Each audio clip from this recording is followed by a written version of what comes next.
Ryan, what a treat to have you on the Boxwood Artist Huddle. Thanks, Welcome. Chris. Yeah, thank you very much. It's great to be here. You're beaming into Lunenburg County, Nova Scotia, where Oh, the cove that I overlook is covered in ice, and we are in the depths of winter here. What's going on down there in Melbourne? Are you covered in well, ice? I'm in a t-shirt and shorts, and it's I think it's like 32 today, 32 degrees Celsius. Uh, yeah, so I'll be sitting outside with a G&T at some stage today. I don't know. You'll Yeah, pay for that's this. yeah, we get pretty hot down here, but yeah, it's been a good summer actually. Kind of getting back to things post well, not post COVID, but like relaxed lockdowns in Melbourne. So yeah. I have to say, Ryan, you are one of the most interesting recorder players I've ever come across. And I want to talk to you about your many projects and just the way that you think about this instrument, which, let's face it, it's an instrument that a lot of folks associate with very simplistic musical experiences. It's the instrument that they hand you in preschool or Yeah, hot cross in buns primary all the way. school. It's the best Tell tune out me, there. tell me about the genesis of your experience with this instrument and what about it has really set you on fire. Mm. Yeah, it's a good question. It is a very simple instrument, and I guess that's wherein lies the intricacies of it, because you can easily make a sound. Here's my €1 plastic recorder. You know, you can easily make a sound. But when it sort of comes to like really delving into the fine details of the instrument, there's so much to explore. And I guess I've never got bored with it. I love the sound. It belongs to a family of instruments, so there's lots of different sizes. And I think that is the most interesting thing for audiences and also for colleagues. So when I'm working with other people, they're always like, "Oh, what's this giant, recorder you've got? And what's this tiny instrument you've got?" And then I'm able to draw on a lot of those different textures and timbres and play with different kinds of music.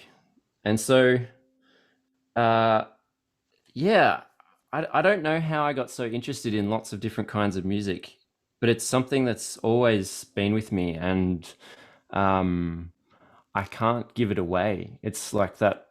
I love working with all these different people from different communities, and I think that's probably the thing that keeps making me come back to these different sort of scenes. So I guess I should sort of say like I work within a few different genres of music. I can kind of divide it into three bits. The first bit's like noise, textural music, really experimental kinds of sounds. I love that world. And that's its own amazing sort of scene. And then the next scene is I trained in jazz a bit. So it's like a lot of tonal music and traditional music I love as well. And then I guess the third scene, which I sort of feel is a bit separate to those two, is the art music scene and sort of things that are either traditional on my instrument, so Baroque music and Renaissance music, but then also the contemporary side of those things as well. So lots of composers writing music for the instrument. So So, they're what's kind been of the your three. trajectory through these different genres? Did you start off doing the standard Baroque and Renaissance and then branch out from there? Yeah, I studied at university, and yeah, my training was in Baroque music and Renaissance music. And then I was in kind of the, I guess, the classical course, and uh, there was these two universities that had joined at that moment, and the other university was really into jazz. And I've always been an improviser and someone who creates music, and so that was a natural kind of path for me as well. So I asked them, "Oh, can I go and do this jazz course?" And they were like, "No, you can't." And so I just went and did it anyway. So yeah, I love this balance. I really do like interpreting music. I still enjoy doing that, but I think my main focus now and my main passion is creating music with other people. Um, in different kinds of styles of music, I guess. Yeah. Cool. Let's have a look at some of these different genres that you've talked about and dive in a little deeper there. You've talked about experimental extended techniques. Tell me, what are some of those techniques? And additionally, when you're improvising on a recorder, Yeah. what are some of the main pathways that you take? As a wind instrument, you of course think melodically, but I've noticed that you're taking a lot of other approaches as well, just almost noise Yeah. oriented and rhythmic. So I'd like to know how Mm. you make that happen on a recorder. Yeah, good question. I don't know. Nah, it's so the I guess the extended techniques thing comes out of the 1960s and 50s from both like the free jazz world and then also the avant-garde scene from Europe. And then slowly, as that sort of scene's progressed, it's gone in lots of different avenues and has influenced lots of different kinds of genres.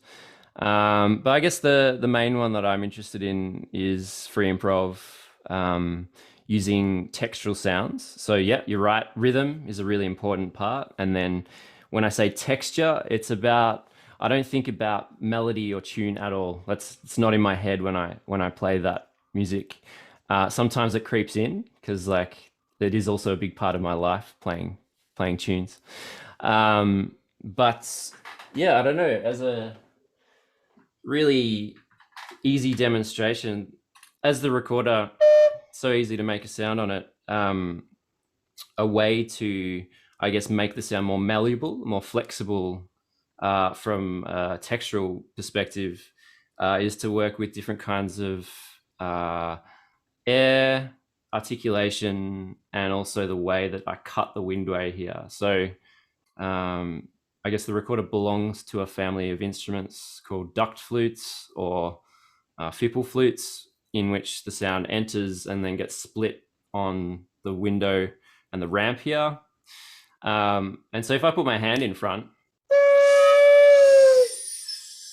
that sound just disappears completely. And so you're able to use that kind of malleability of the window air really amazingly. And then, yeah, I guess you've got a whole bunch of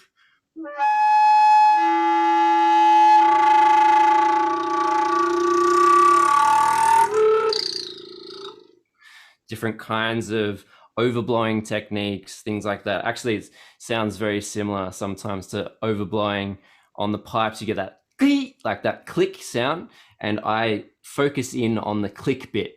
So I don't want the up the octave or low octave. I want that middle bit. So I guess it's finding those sounds that are in between the standard kind of feel of the instrument, and so you end up playing the instrument, and it just feels like something completely different. And I guess that's where I'm most interested in is making the recorder not sound like a recorder at all in that context. Yeah, I guess that's the short version of noise on the recorder.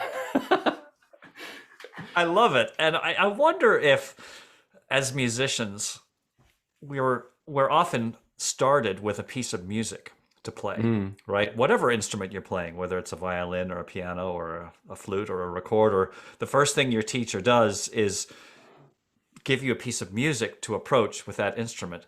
But do you think it might be better if we started off handing a person an instrument and just explore every possible sound that you could make from that instrument?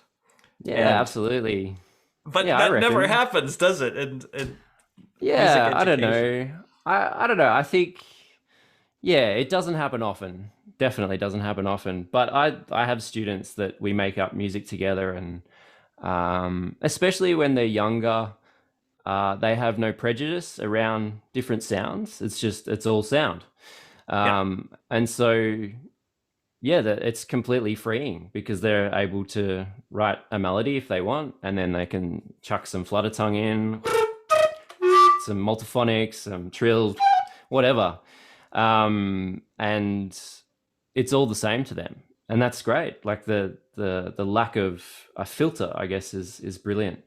And then, you know, as we get older, we have different influences, and that sound is not a sound, and that sound's a real sound, and all of this kind of stuff. And yeah, there's nothing wrong with that because people kind of hone in on what they like. I guess, yeah, I kind of just never honed in on what I liked. I like it all. Yeah. Tell me a little bit about your technique as it approaches free improvisation, because that's Mm. something that seems like it could be easy, but if you're on a stage with a microphone in front of you and you've got an audience listening to you, the stakes are very, very high. And it's almost like you're on a tightrope. And I'd like to know some of the ways that your brain works when you're doing free improvisation. Obviously, you're listening to everything that's going on around you and responding to that. But can you be a little more specific about some of the tools that you use mentally and strategically to make free improvisation work and keep it interesting? Yeah, absolutely. It's a good question. Yeah, it's sort of, I think it depends on the genre. So, I guess when I think of free improv, I associate that with noise making. But yeah, if you want to improvise freely in different contexts, or just as in you make it up on the spot, um, you can still do that with in other genres of music as well. So tonal genres of music. You might have a few more licks in the bank, so things that you've practiced in the past or that you've heard that you can bring to the forefront. So I kind of feel, I guess, tonal music and noise making with free improv or improvisation are a little bit separate. Um, with tonal improvisation, when I've either done that with other musicians or even by myself, it is about drawing on that knowledge of the tradition. So whatever that tradition might be, whether that's free jazz or whether that's Baroque sonatas or preludes or what, it doesn't really matter what the tonal genre is, I guess. But that's, yeah, where you're really delving into your kit bag and you're thinking about the harmonic structure of what's happening in your head. It's like, I'm in C major for a bit, I'm in G major for a bit, I'm in F major for a bit. So that's definitely going on in my head. And then what's actually coming out of the instrument is made up on the spot. And sometimes you'll have just standard idiomatic licks that come in just because they're in your body from doing that music so much. And then with free improv, that's really, you try and clear your mind, for me, as much as possible. So you completely go in with no ideas, no concept of what's going to happen, no structural elements. And it is about listening and responding.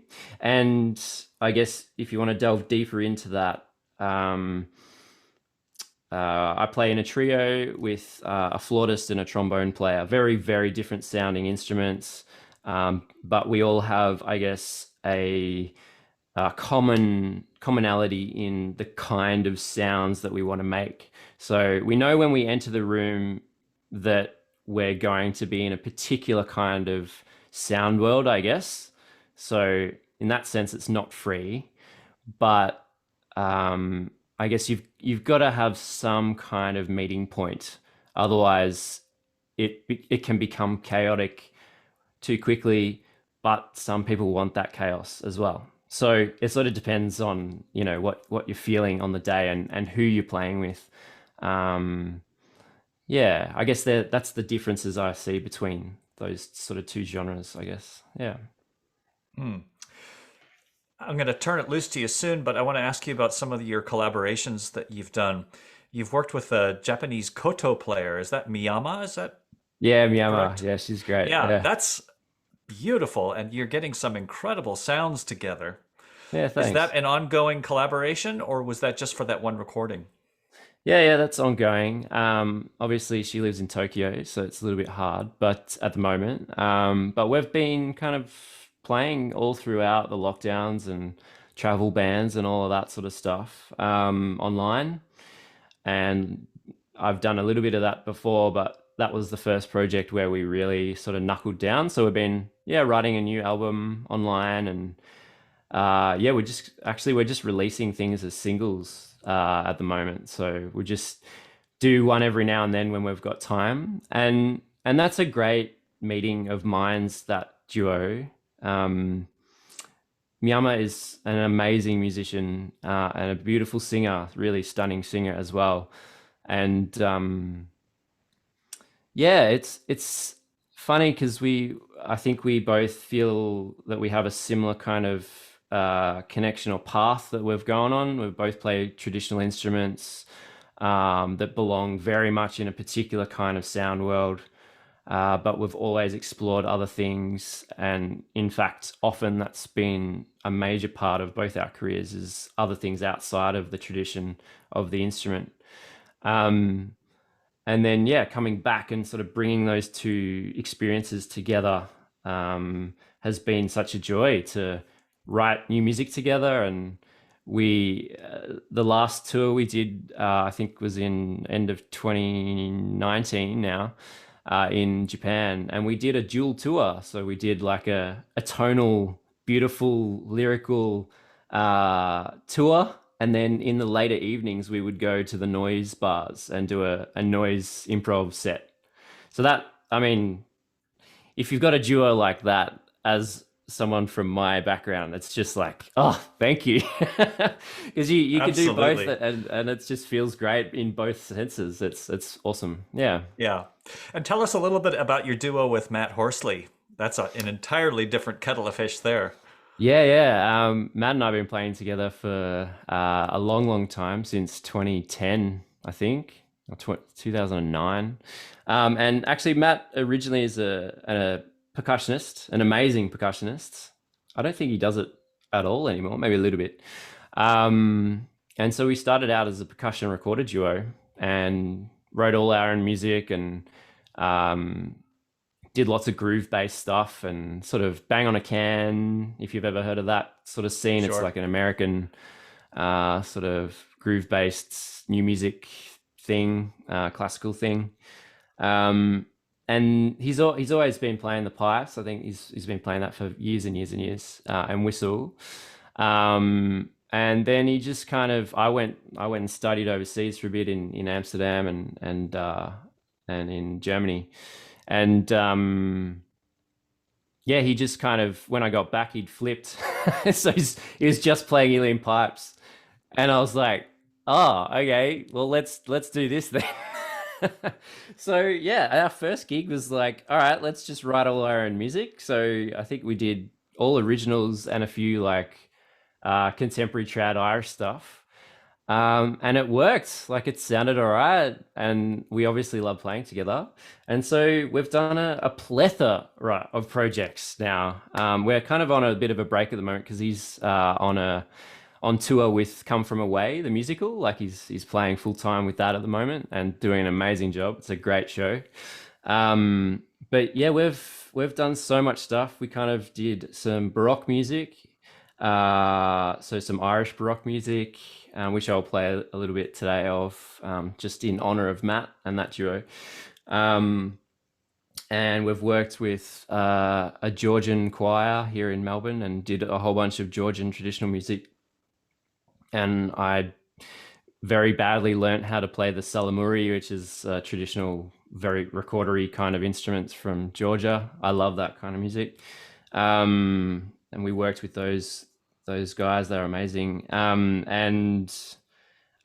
and then lately we've been sort of getting back to where we started. So we did a old time US old time gig with a banjo player and singer.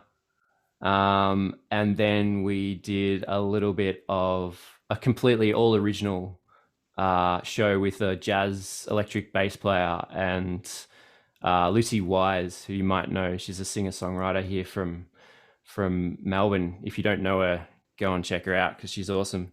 And yeah, I think that was the last project that we did together. And then no, then we recorded a giant album of all crazy, weird contemporary music, which hasn't been released yet. It's finished, but we're just waiting to release it. So yeah, the duo with Matt's been amazing. We've done so much stuff, and he's taught me so much about contemporary traditional Irish music, and he's such a knowledgeable guy, and like that's his thing, and he's so passionate about it. And yeah, if you haven't checked out Matthew Horsley on uilleann pipes, please go and Spotify him or whatever, YouTube him. He's a great player if you like that kind of music. Yeah. Great. Well, we're so thrilled that you're going to be joining us in Queenscliff March Yeah, it's a 3rd pleasure. through the 5th or so down for Boxwood, Australia. Let's hear a little bit of your music making and share some tunes with us and Yeah. tell us about some of your recorders. Yeah, sure. So I thought I'd start with an Irish set today, Irish Baroque set. Um, all from the collection of Gargan from I sorry for all the Irish speakers out there, but I cannot pronounce his name. John Gargan, from around 1746, and this was the tunes that Matt and I really cut our teeth on, and just delved into this balance between, I guess, the contemporary trad playing and then my knowledge of all this kind of, I guess, English Baroque music and stuff like that. So this particular tutor was, I think, published in London. So a lot of the tunes are, I guess, more English leaning or United Kingdom leaning, but Johnny's from Ireland, so there's definitely his influences behind all these tunes, and Can you spell the name? yeah, it's Georgheghan,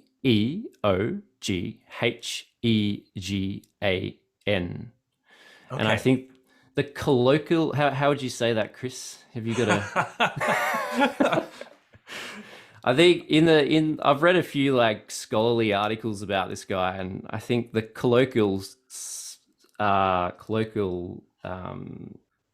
sound of his name was like Gahagan, Gahagan.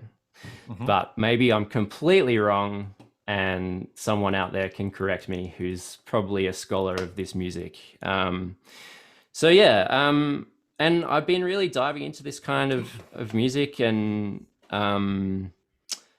loving it. I guess my heritage is Irish, and so this kind of feels like a natural kind of meeting point of my recorder playing and this kind of music that was really written for, I guess, gentlemen and lady players of the Baroque, and yeah, I don't know. There's something about it that is just a nice balance on this instrument. I was speaking to a colleague the other day, and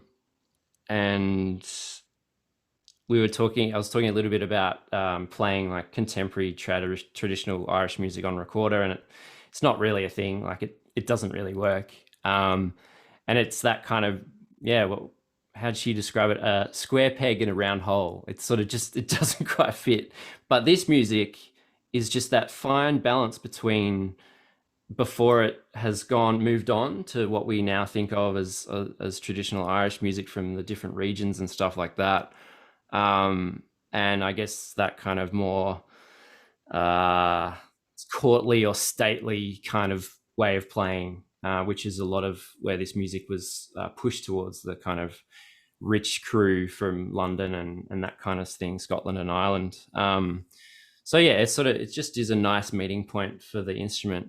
That said, this whole tutor is a piping tutor, so it doesn't fit very well on a recorder, but like I like playing it. So here we go. I'll stop talking. I'm going to play the major jig called Whip Her and Gird Her and Drunken Peasant as like a set of 3 tunes. And then I might have a little chat about like what I was doing to blend the Irish style and the Baroque style together. All right.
Whoa!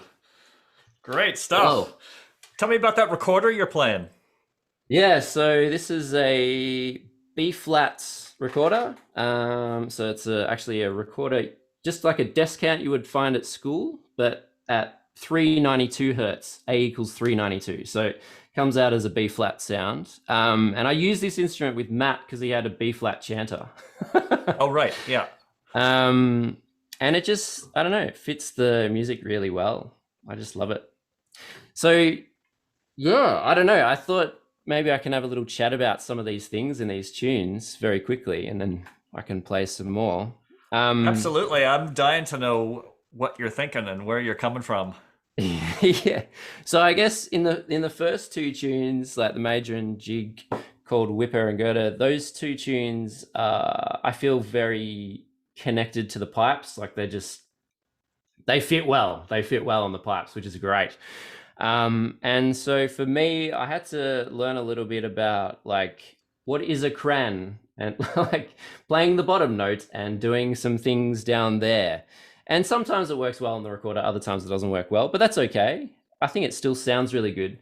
The other thing with the this particular recorder, it blended really well with Matt's kind of more refined sound. So it's a little bit of I guess, a thinner sound of the uilleann pipes. The chanter's the right similar kind of shape maybe to this recorder in the inside, like the bore.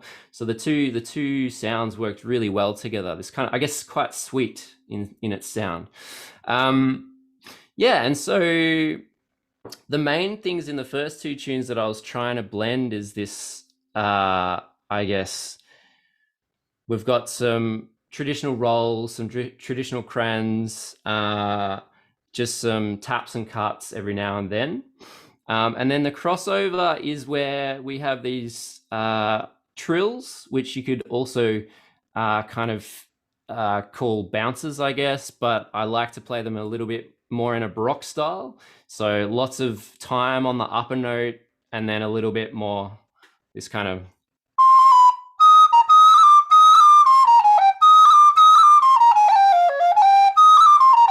just, it has that baroque sensibility that's every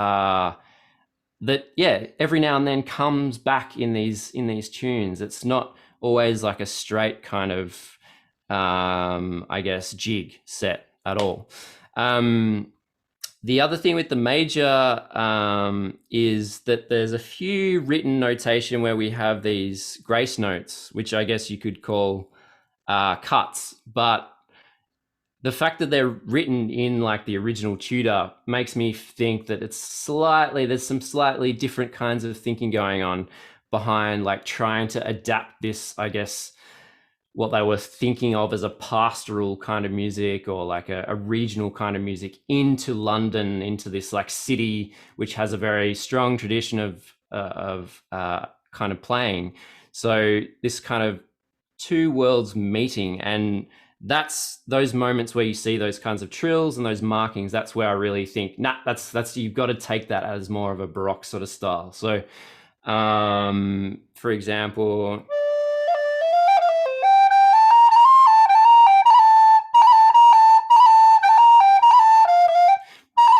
and that I remember playing that trill with Matt, and it sounds so different on the pipes, of course, but it works really well on the recorder to flip between these two kinds of styles, that you have that flexibility, that maybe it's a little bit harder to do that on the pipes. I don't know, maybe some pipers like yourself can tell me how hard it is to do baroque trills on the pipes. I don't know. But yeah, and then with G chord, Whipper and Gerda, there's a lot of I love doing it's almost like instead of a roll, because it just doesn't work as well on the recorder.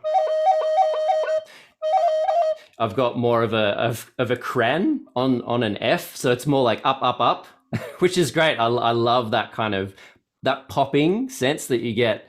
And that was something that Matt was able to get really easy on the pipes, this kind of popping sound. And I love that. So I was trying to emulate that popping. And to be honest, I didn't use articulation that much. So I didn't use my tongue in the first two tunes. Then when we hit the Drunken Peasant, which is the third tune, that's kind of sort of like a gavotte, I guess. And everything about that screams like English music to me. It's very like clearly more in that Baroque sensibility. So I bring back the tongue, bring back some more features of the, I guess, the traditional Baroque music. So, uh, oh, it's like standard. I could never play that in another way. It's like the end of a phrase. Like that's Yeah. standard Baroque 101.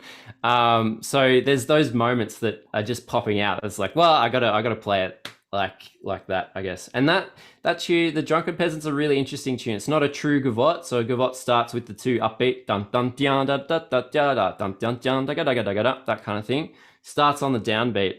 But I guess it's a similar tempo. But then we have this like middle section that goes to the minor key.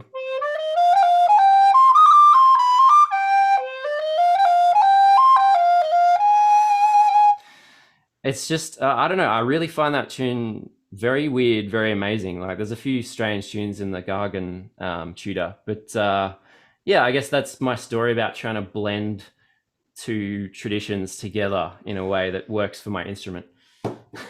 Well, that's what's so compelling about that repertoire is that it's not necessarily two traditions. We think of it as two traditions, but at the time, Yeah, it's one. the latitude, it was in a very, things weren't quite as delineated as we Yeah, have them all exactly. organized now. So musicians were just musicians and they were playing music. So Exactly. these Something, little and it's subgenres weren't as carved out. So you've got a lot of latitude as a performer, and it's fun to see what you do with that latitude. yeah. I mean, I could play like, for example, if I try to play Jig Call Whipper and Gerd in like a Baroque style.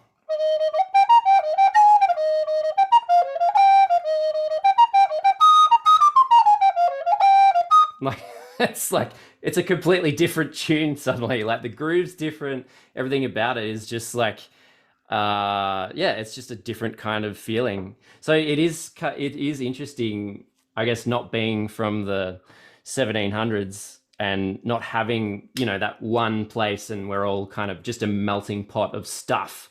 It's like, yeah, I've come from these different traditions, so I'm trying to mash that back in together to be one thing again, I guess. But who knows how it sounded anyway? We never know.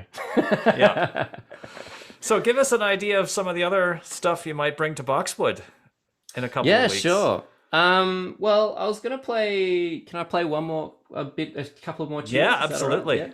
Yeah. Um, I think I'll play like a Schottish actually. So I'm gonna do some Schottish stuff. At Boxwood, I'm gonna do some things from Gahagan as well because I love this music and sort of the Irish Baroque music. So we're going to do a bit of that. And with the Schottishes, we're going to learn some Australian Schottishes. I won't play you an Australian one right now. I'm going to play an American one because I love this tune at the moment. It's just such a great tune. Um, so we're going to do some Australian Schottishes, some Gahagan, and what's the third thing we're going to do? Brain. My brain's gone to sleep. Third thing. Oh my God, I've forgotten. Are you Hang on, bringing hang the on. giant box, the subcontra bass recorder? I might, if I want to play some bass lines, if I'm hanging out with might play some bass lines with some Is bass. that hiding under your laundry there? Is there any chance we can get a Uh, look at that? yeah, I can bring it in. It's Okay. next door. I'll bring it in after I play a bit of a shosh. Okay. I love that Um, thing. okay, so yeah, I'm gonna play this tune by Hawktail, which is a band from Nashville. And I'm in love with this band. They're so great, and they blend, I guess, their bluegrass roots and a few other roots that they do. I think they do Scottish traditional music, and I think they do lots of different things. And they've kind of been starting to blend that with, I guess, like art music and in more of an arranging sense. So they're a four-piece band, if you haven't heard of them. Fiddle, mandolin, double bass, and guitar, of course. And Yeah, this tune's like a fiddle tune, and I've had to adapt it a little bit to suit the recorder. But I think it works pretty well. I don't know. We'll see. It's called the Tobogganist. You may have heard it before. Have you heard of Hawktail before, Chris? Yeah, I have. Yeah, Great. they're amazing. Yeah. Well, you guys probably heard this tune a heap, but you can hear it on the recorder. All right, here we go. Yeah.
That's awesome. So It's there's almost like you start scat singing in the middle of your shatish there. yeah, exactly. So that was, I guess, the Schottish from Hawktail the Tobogganist, and then my own take on a slightly weird Schottish, Ryan's Schottish. That one's called the Slippery Eel. I wrote that like a couple of days ago. Cool. So I thought I'd just pair that together. But yeah, I don't know. I'm really obsessed with the Schottish at the moment. I'm just sort of starting to begin a bit of a journey here with focusing on Australian settler or colonial music, I guess. And my first port of call for that is looking at some Australian Schottishes. And they're a little bit slower than, I guess, the Swedish one that we might know.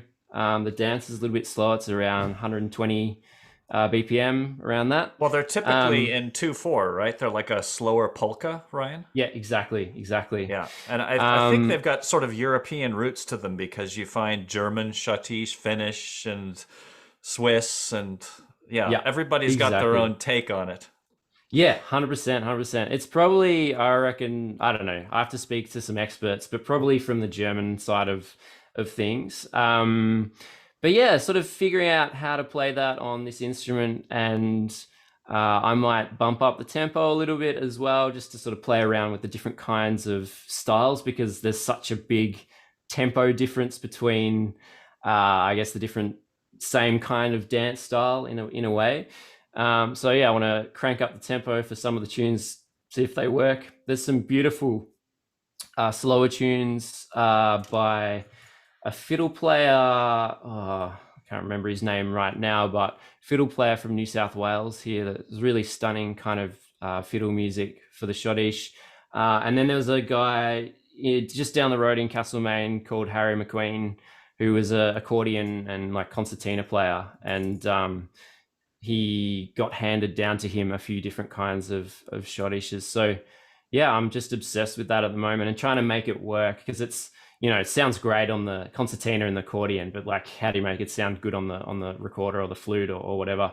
And so I'm sort of getting into that kind of realm, and then alongside that, I'm making up my own ones as well that are like, I don't know, missing some dance steps every now and then, and yeah, yeah.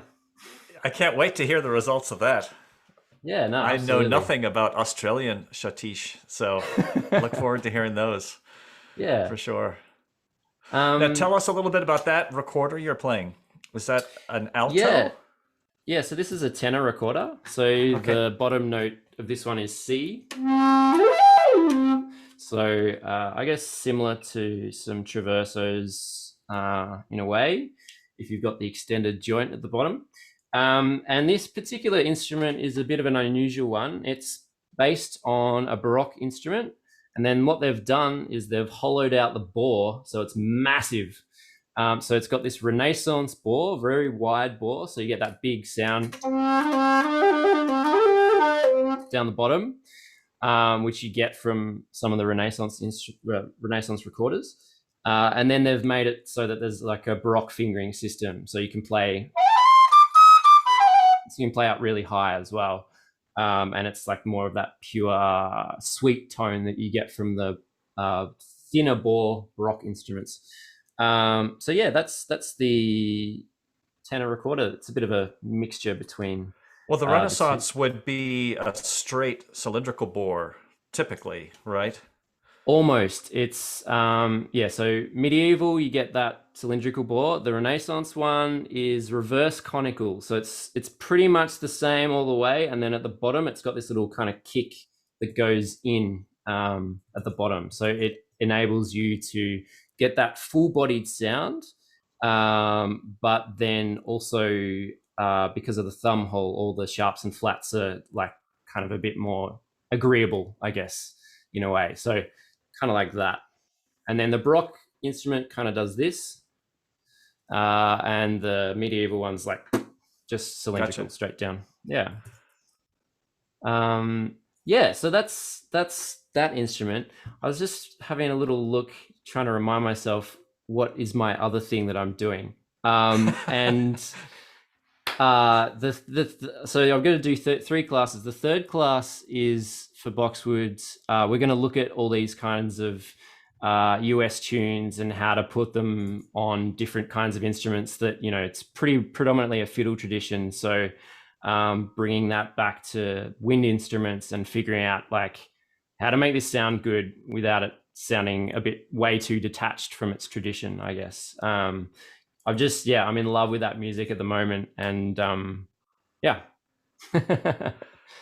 Well, that's what Boxwood is all about, Ryan, is trying to find new doors and entries into these various traditions and identifying points of contact. And as I say, it's wide open, and you have a tremendous amount of latitude as Yeah. a performer and as someone that's just enjoying the music, and as a listener as well. There's so many different ways that you can approach the music.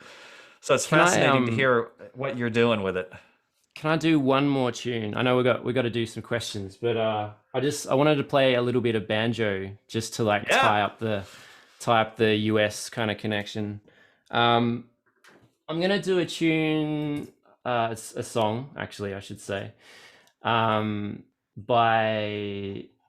well, we don't know who it's by, but it's from West Virginia, and I'm going to do it in the style that Sheila K. Adams sings it, and maybe you folks know Sheila K. Adams, but she's a amazing ballad singer and traditional musician from the US. And I think she learnt this tune from Dwight Diller uh, from West Virginia. Anyway, it's called Diner, and you might know it pretty well. I don't know. I think it's quite a popular tune, but I really love this. I sing it like I've just had a new person come into my life. My daughter was born like a couple of months ago, Oh, fantastic! and so Congratulations. I've been singing this song to her. So I thought, I know it's nighttime over there for a lot of people, so this is kind of a nice nighttime tune, and it's also a bit wintry as well. So you get that feeling. It's like I'm sweating here, but you get the idea. Great.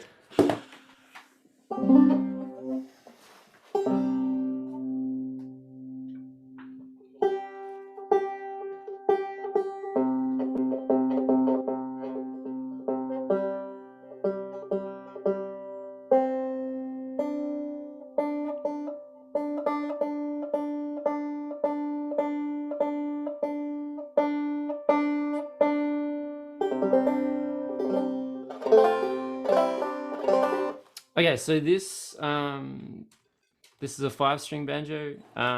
It's not a very good one, but it does the job. And I'm in like an open C tuning, so C, G, C, D up the top, which is a bit flat.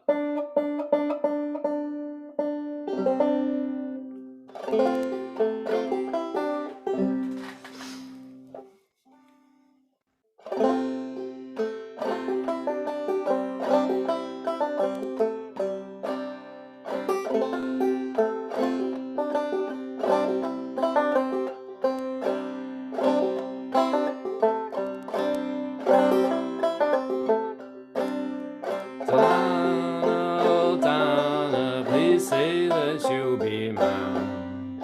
Take you home and love you and kiss you all the time. And kiss you all the time. And kiss you all the time.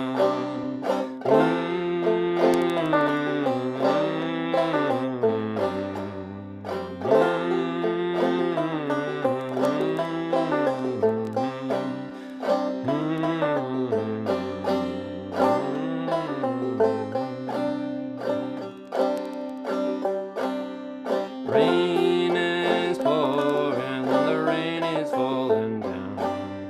If I can have my Dinah, I'll have no one in town. I'll have no one in town. I'll have no one in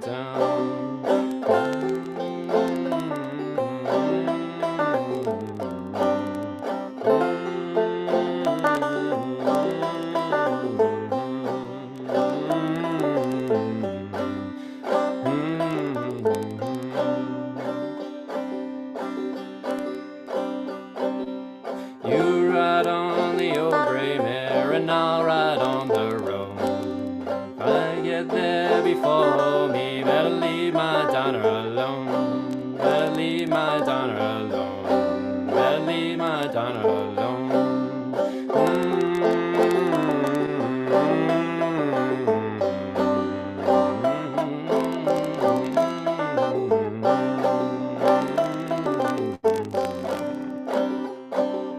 Snowing, it's snowing, the world is turning wild. Sunlights of the daytime, save Dinah for the night. Save Dinah for the night. Save Dinah for the night.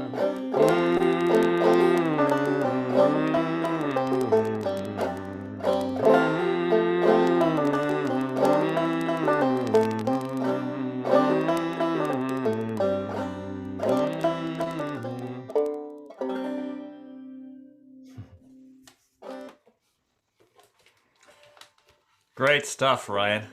Thanks, Chris. Nice to hear some banjo. Great to hear some singing. Yeah, thanks. Well, I'm so psyched you're able to join us for Boxwood Australia. Thanks for having I, me. I Yeah, think you're it's a going to have a pleasure. lot to add to the conversation there. Anybody got any questions? Not really a question. I just wanted to congratulate you on your crayons. I've never heard anyone crayon on a recorder before. That was great. Well done. Oh, no, thanks. Yeah, it sort of works. Thank you. Well, thanks so much, Ryan. Oh, It's a pleasure. real treat to talk to you and great to hear you play.